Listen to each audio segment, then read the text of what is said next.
Hi, I'd like to start this course on what is belief by introducing 3 or 4 ideas.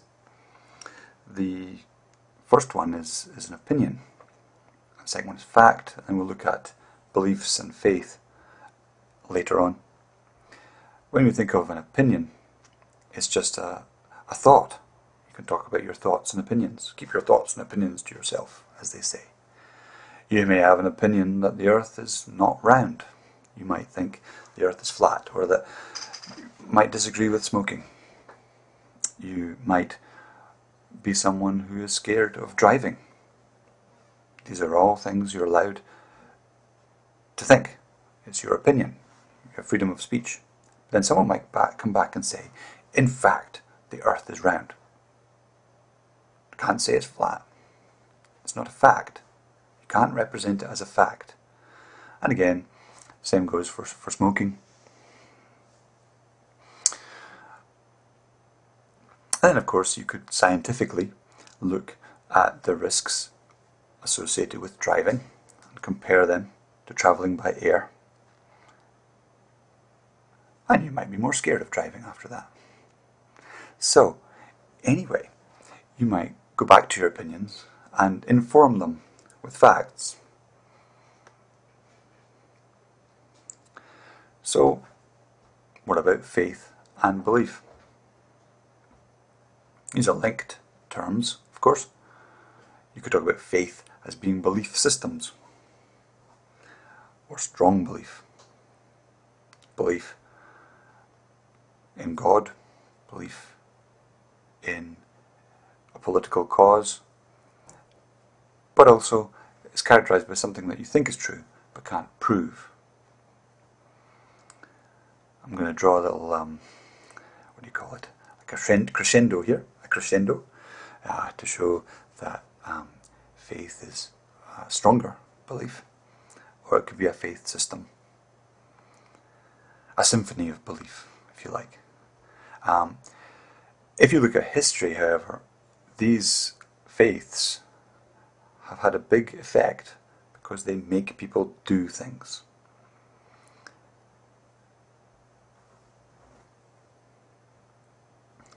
And that's a key point. That's why some people might think that beliefs and faith are the most important, even more important than the facts. You might not agree with that, but that's partly because you're from where you are from. And we'll see in a minute why. Belief and faith have, through history, shaped all kinds of things. If you don't understand belief and faith, then you might not understand what's going on in all these things I'm listing here. So, even if you have a scientific perspective, you should really get to grips with what belief and faith can do, whether or not you agree with it or not. So, there are the 4 ideas. And the question here coming up is about which one's the most important to your country. Step outside of yourself for a minute and think about society as a whole. I'm going to draw a thinking man now. Look at that. Hey, I love drawing. I'm just getting used to this pen though. It's quite difficult to use this kind of pen. So, which one would you make the most important? I'm giving myself some hair now. I'm going backwards in time.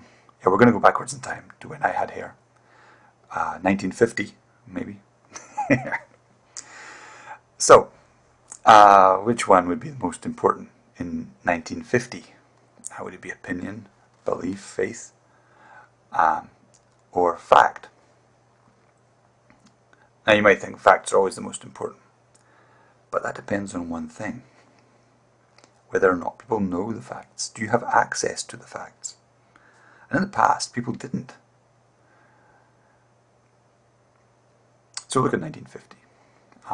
CE means Common Era, or Anno Domini. You'll do that in history. Anno Domini is the historical term. In religious studies we use CE because it's not a Christian term. It's equal. kind of equality thing for all the religions. And of course, in 1950, the power of the church, power of powerful people's opinions, these were things that were very important. The facts, of course, they mattered, but they just weren't known. So faith really mattered a lot more in 1950 than it perhaps will in the future. You're going to tell me what you think where we are right now, or if I'm wrong. People were hoping that faith would bring about justice, integrity, wisdom, compassion. People were hoping that belief in human rights would shape a multicultural world that would develop. By and large, I think people have come to the conclusion that multiculturalism hasn't worked and something different's going on. This is just my point of view. Now, I'm not telling you what's happening right now. You're going to tell me that in class. That's going to be our discussion. Here's my bet, my prediction for 2050. My bet is that the influence of facts is becoming more and more massive. So they're going to get the top 3, in my opinion.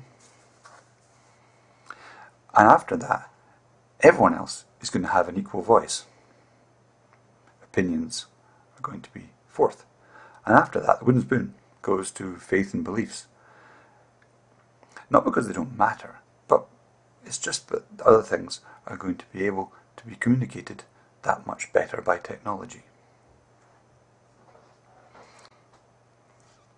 So anyway, hopefully equality and fairness will emerge from a proper understanding of all the facts and a proper understanding of everyone's opinions.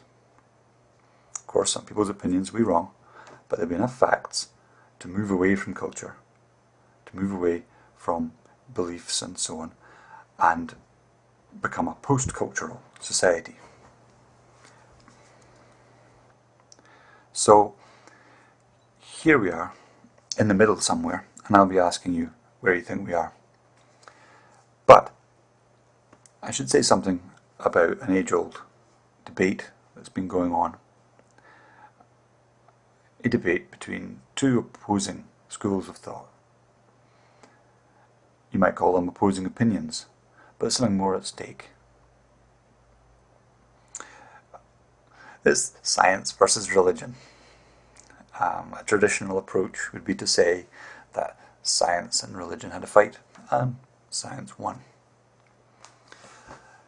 Science is based on facts, religion is based on myths. Beliefs are becoming less important, therefore science is becoming more important. And some people would worry that we're losing some of the benefits of religion. We've got all this technology, we've got electricity,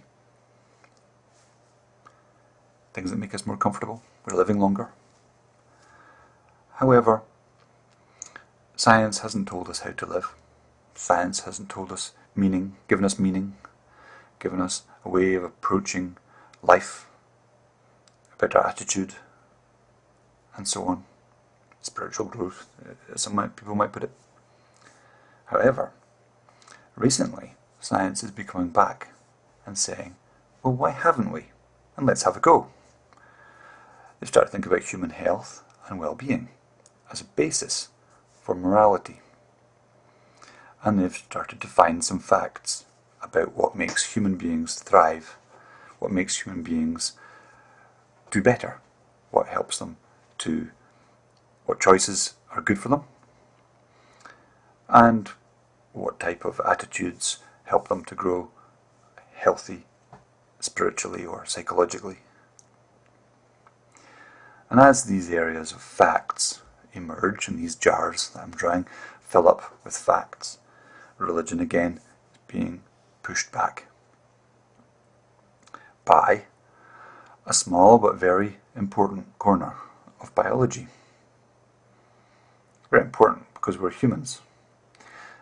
Not terribly important to anyone who's not human, but there we are.